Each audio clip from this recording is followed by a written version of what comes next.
God has given us life to live, and that life is best lived by grace. Blessed day everyone! Ito po si Baljamin Tatlong Hari. Kayo po ay nanonood ng Life and Grace.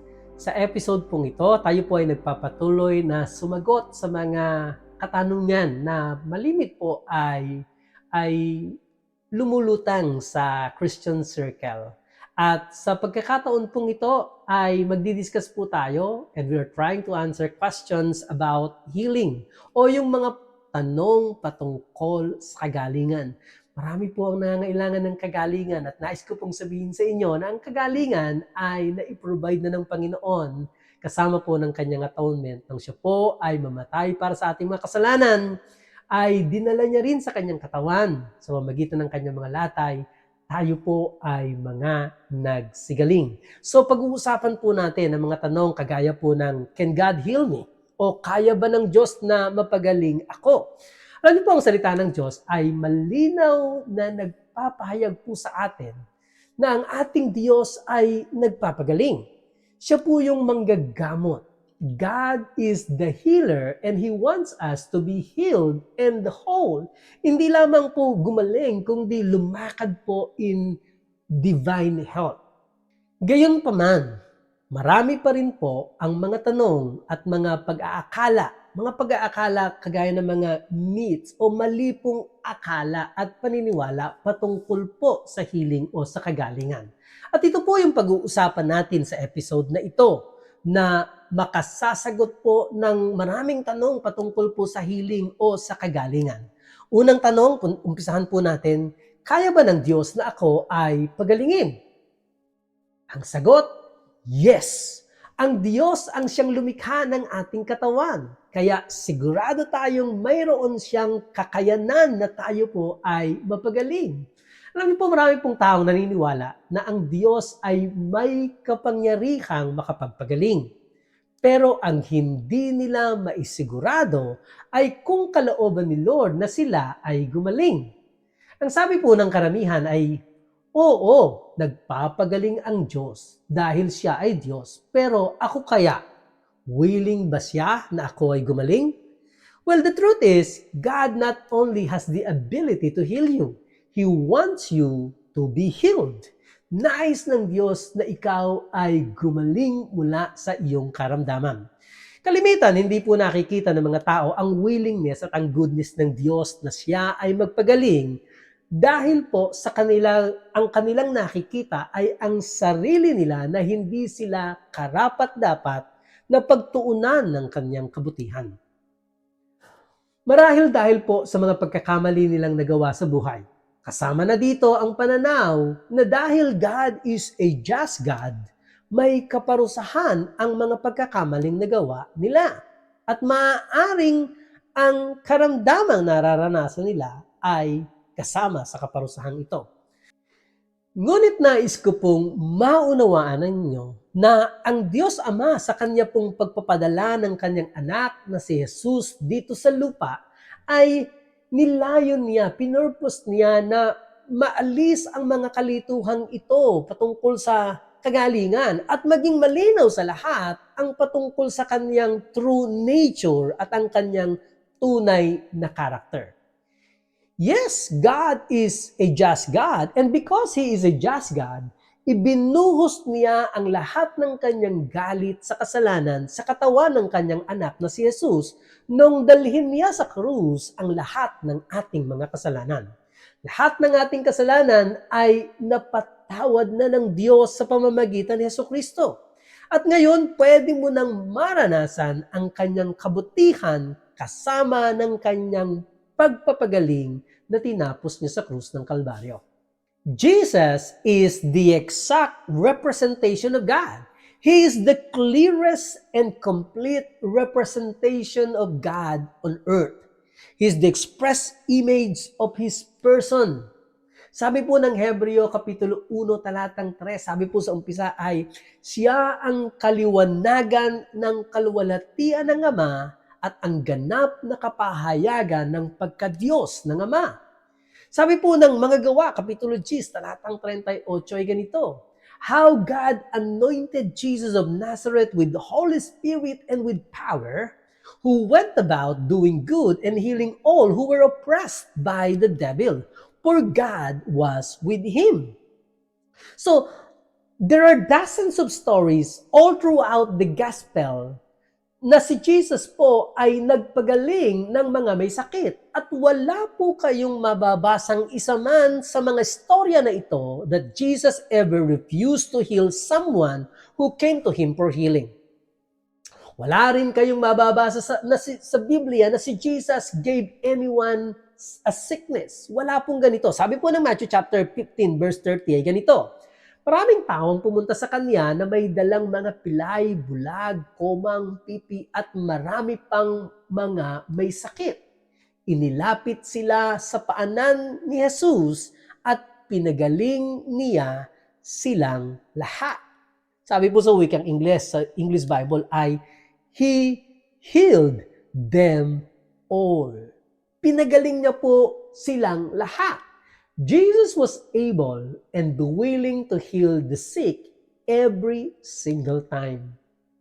Sabi po ng Matthew chapter 8 verse 2 to 3, lumapit sa kanya ang isang ketongin at lumuhod sa harapan niya. Nakikiusap, Panginoon, maaari mo po akong gawing malinis kung nanaisin mo. Iniunat ni Jesus ang kanyang kamay at hinawakan ng lalaki. Sinabi niya rito, nais ko, maging malinis ka. Jesus is the express image of God, including His personality and character. In fact, sabi po niya sa Exodus chapter 15 verse 26 ay, I am the Lord, your healer. Ako ang Panginoon ang nagpapagaling sa inyo. Kung nagpapagaling po si Jesus ng mga tao and never made anyone sick, gayon din ang Diyos Ama kasi nga po siya yung exact representation of God the Father. You can be sure na kung lalapit ka sa Panginoon sa pananampalataya para sa iyong kagalingan, tatanggapin mo ang iyong kagalingan.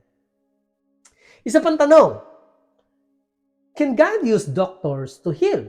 Maaari bang gumamit ang Diyos ng mga doktor para magpagaling? The answer is yes, absolutely He does. Binigyan po ng Diyos ang tao ng kaloob ng katalinuhan. And this is a wonderful gift of intellect. Nilikha niya rin po ang bawat halaman, hayop, na makapag-provide ng medications and treatment for certain illnesses. Ang kalooban po kasi ng Diyos para sa atin ay gumaling, and He provides many different avenues of healing, including the use of doctors, surgery, and natural medicine. Follow-up na tanong ay ganito, hindi ba mas maganda kung miraculous ang healing? It doesn't really matter how healing comes as long as you are healed. Of course, it is always best na magtiwala ka sa salita ng Diyos at makamit mo ang kagalingan.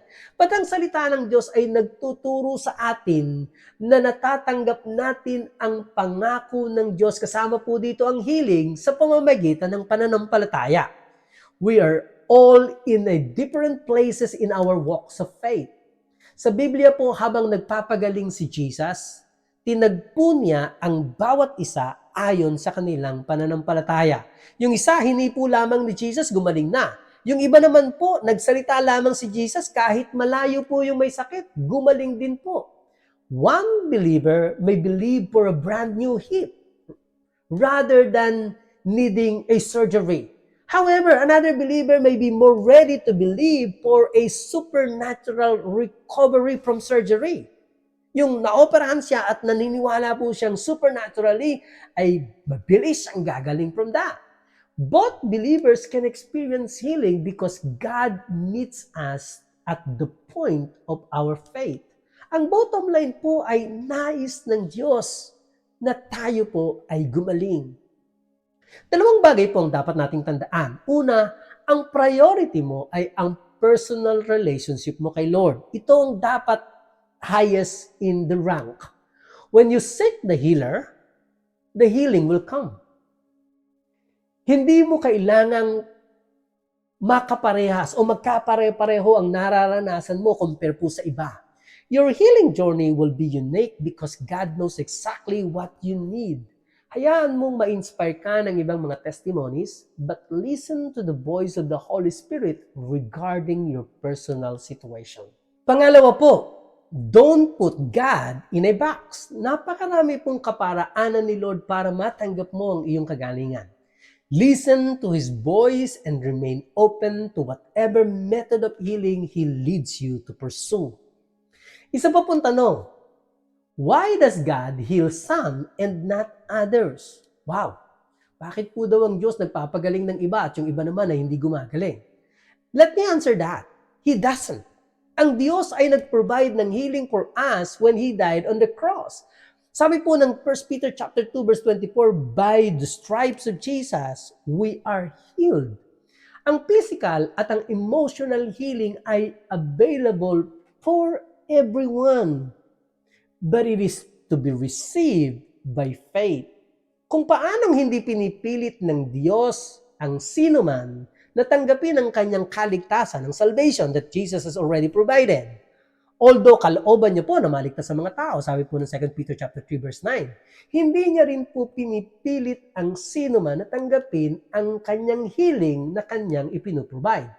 Kapag naniniwala tayo sa Diyos para sa ating kagalingan, kailangan na ang atin pong mga mata ay nakatuon kay Jesus.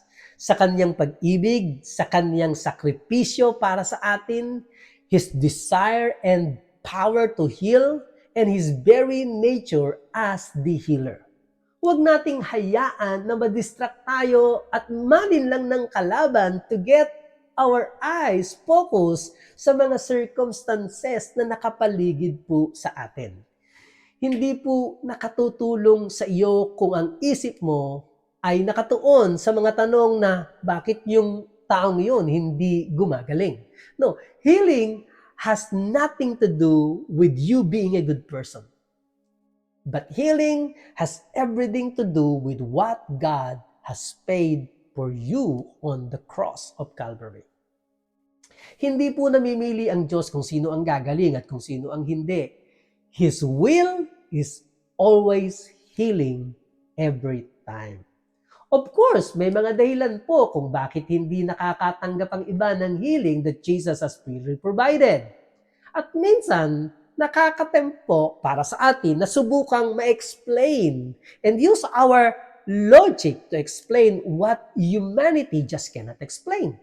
Gayunpaman, may mga truth tayong nalalaman na nakabase po sa salita ng Diyos, and those truths are not based on our personal experiences in this fallen world. Just don't let what you do not know stop you from receiving what you know. I hope na intindihan niyo po yun.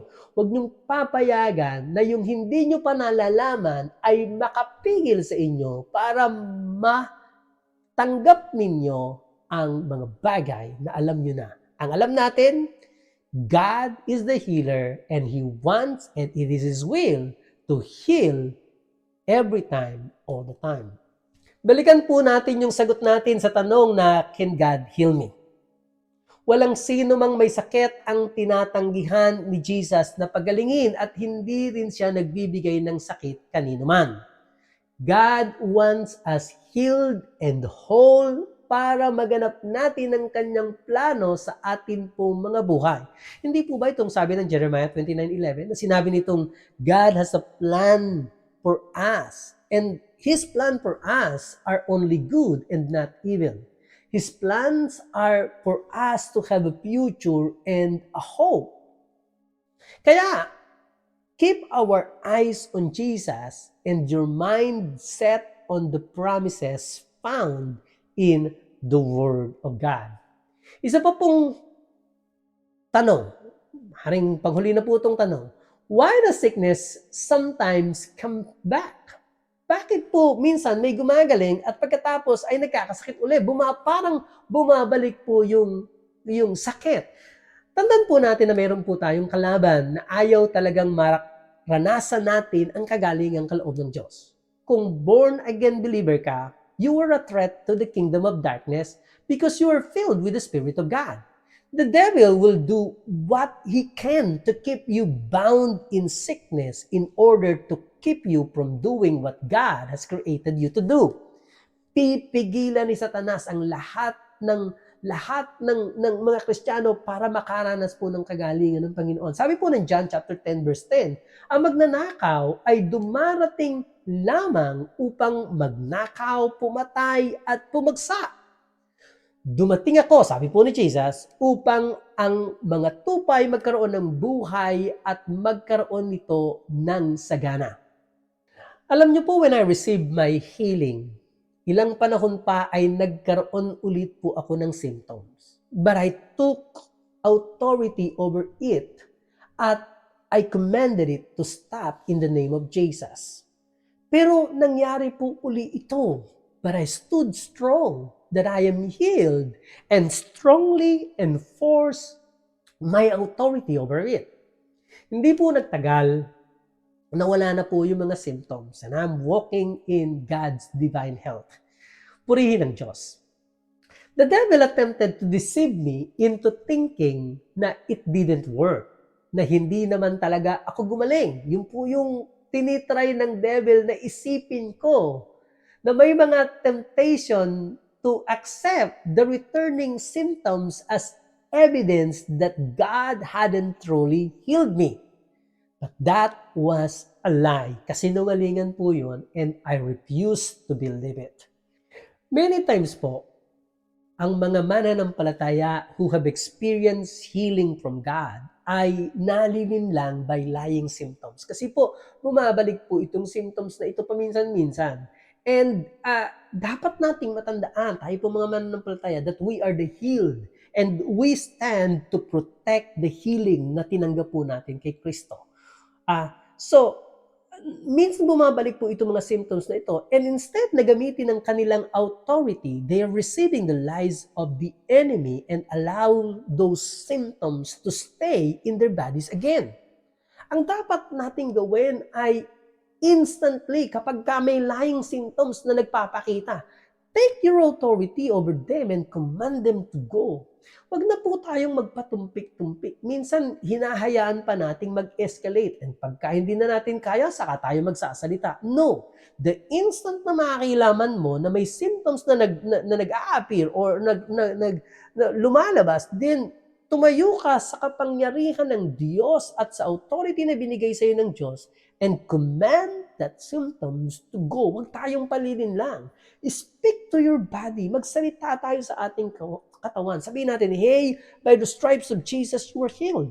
And no lie of the devil can change the truth of the Word of God. Alam niyo po, sa panghuli, nais ko pong sabihin sa inyo, wala pong problema sa Diyos ang kahit anong tanong natin patungkol sa healing. Ang gusto niya ay ang makilala natin siya at manatiling nagme-meditate into His character as our healer. Makasisigurado ka that when you seek Him, asking, God, can you heal me? His answer will always be a resounding yes. Because it is God's will every time, all the time. Ito po si Baljamin Tatlong Hari and I hope na encourage ko po kayo at napalakas ang inyong pananampalataya upang tumanggap ng kagalingan mula sa ating Panginoong Hesus, our healer. God bless you po. Ako po ay nagpapaalam sa inyo at nagsasabing, life is best lived by grace. Shalom!